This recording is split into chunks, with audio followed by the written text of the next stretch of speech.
to repeal or to keep it. Young men and women fighting for our country shouldn't have to be judged on their sexual orientation. DADT, aka Don't Ask, Don't Tell, is a policy restricting U.S. military from discovery of one's sexual orientation if they're gay, lesbian, or bisexual. This policy also bars from the openly gay of joining the military. This is the sit in New York that they did for the Don't Ask, Don't Tell. The military says because they don't want to have the higher risk of losing their standards of morals, beliefs, and unifying as an army as a whole, which I think is a lot of homophobic talk. Some background. There was psychiatric screening in the 1940s, but when shortings occurred in the Vietnam War, gays could actually serve then. Where that once shorthanded, they could have all of a sudden served. Also, many of overseas countries, gays have already served for many years now. Bill Clinton was the person who put this law in effect. President Barack Obama wanted a full repeal of this. A lot of people say it's because he just said this stuff, that way he can get gay votes, and also he knew that once in the courts it would just become a filibuster. A filibuster is when they're divided both in half. Well, you might as well say, I bet most of America agrees that we shouldn't repeal it. Wrong. When polls were recently taken, 79% said they didn't oppose to it. Now then, you go to the men and women who serve in the country with them. When polls were taken also at this, it said over half said it had no impact. And 73% said they felt comfortable when they knew that the gay and lesbians were in the brackets.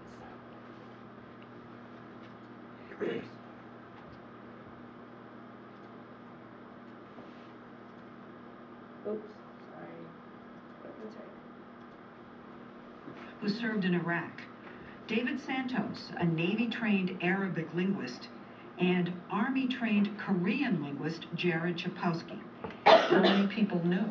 Shoot, at least 100. At least 100?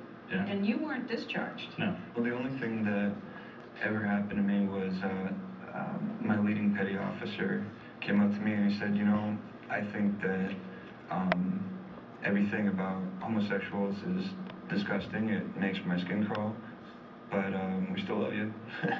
Why do you think the people who knew didn't tell on you? That was required. They don't care. You know, these are our peers. Yes. This is the generation that also, like the Will and Grace generation, they were exposed to. The Will and Grace generation. Yeah, that's what we kind of refer to them as. They grew up with it in the media. You know, gays, and they see gay people as humans, as Americans. They don't see gay people as people with a disability or disease. These men say the military's top brass is out of touch with the troops and with the American public. Recent polls show 3/4 of the country now favors allowing gays to serve openly, which is what the British military has done since the year 2000. I don't believe for a second it's affected the fighting capability of our forces.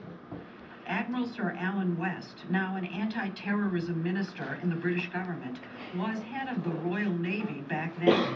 Was it smooth? Was it traumatic? Was it difficult? Actually, to be quite honest, has been almost no trouble. And the people who have said, oh, well, you know, young soldiers and young sailors will never accept this, they actually accepted it much more easily than silly old blighters like me. You know, you actually told us that you think that the product, or the outcome of this, is actually making the military better. I think it is better. I think it's better. Because people feel they can be open about who they are, and they can really throw themselves totally into what you want to achieve with your force. Navy! Talk about being open. The Royal Navy now allows sailors to march in gay pride parades in uniform. And gay couples are even eligible for married military housing. We aren't the Brits. We're not the Europeans. We're not the Swedes. Presidential candidate Duncan Hunter is the ranking member of the House Armed Services Committee. He argues that gays do not belong in the U.S. military because American troops need to be hardened warriors, unlike soldiers in the 15 NATO countries where gays serve openly. The Fallujahs of the world, the Ramatis of the world that require heavy combat and lots of firefighting capability, those are the places the Americans go. The other countries tend to go to the so-called peacekeeper zones, where they have fewer firefights and less contact with the enemy. And the European nations show little will to send large contingents of their military people into dangerous places. You know, I think American troops are very brave. I think British troops are very brave. But we do it in a little bit of probably a quieter way generally. You know, we don't have to go and shave our heads off and shake hands very hard. You can still kill someone without having to do that. But there is a culture of conservatism and macho-ness.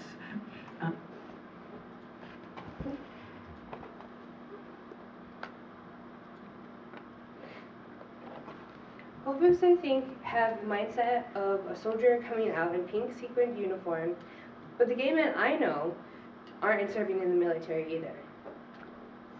Being gay shouldn't matter as long as the job is done right.